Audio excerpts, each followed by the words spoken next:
السلام عليكم كسو دوادا قصة رمضانك waxaa jiray ruux saalix ah oo ganacsato ah wuxuu lahaa dukaan dharka lagu iibiyo ninkani ayaa wuxuu u dardaarmi jiray shaqaalihiisa ka shaqeeya dukaanka inay dadka ogeysiyaan wixii ceeb ah ee lagu arko dharkiisa maalmaha kamid ah ayaa waxa u yimid wiilashii dukaanka iibinayay nin yahuudi ah wuxuuna ka iibsaday maro aan wanaagsaneyn waxay yiraahdeen ninkani waa yahuudi waxba nagama gelin ee sidaa looga iibiyo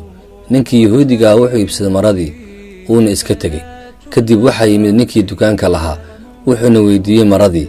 waxay ku yiraahdeen waxaan ka iibinay nin yahuudi ah waxaana ka siinay 3,000 oo diinaar wuxuu ku yiri ma u sheegteen in marada ay ceeb leedahay waxay yiraahdeen maya wuxuu yiri ninkii dukaanka lahaa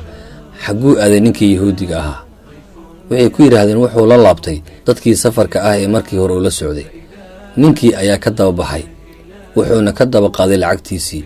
waxayna ku qaadatay inuu helo 3 maalmood kadib markii uu la kulmay ayuu wuxuu u sheegay in marada laga iibiyay ay ahayd mid aan wanaagsaneyn oo ceeb leh wuxuuna ku yiri waxaan ka doonayaa inaad lacagtaadii qaadato maradana aad ii soo celiso ninkii yahuudiga ahaa ayaa wuxuu ku yiri maxaa kuu qasbay inaad arintan sameeyso ninkii saalix ahaa ayaa wuxuu ku yiri inaan sidan yeelo waxa ay amrayso diinteeda maxaa yeelay rasuulkeena calayhi salaatu wasalaam ayaa wuxuu leeyahay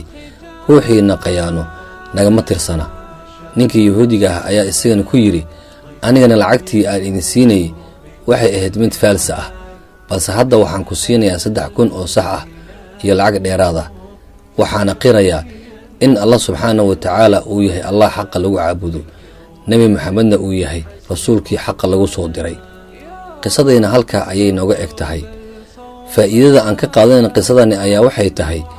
in aan dadka mar waliba kula dhaqano akhlaaq wanaagsan waad ku mahadsantahay daawashada muuqaalkan haddii aad ka cusub tahay channelka maalmaha fadlan subscribe dheh si ay kuu soo gaaraan muuqaalada cusub aan soo dhigi doono mahadsanid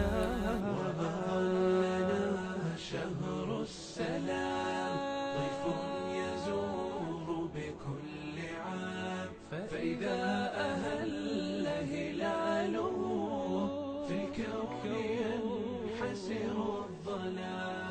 في الكون ينحسر الظلام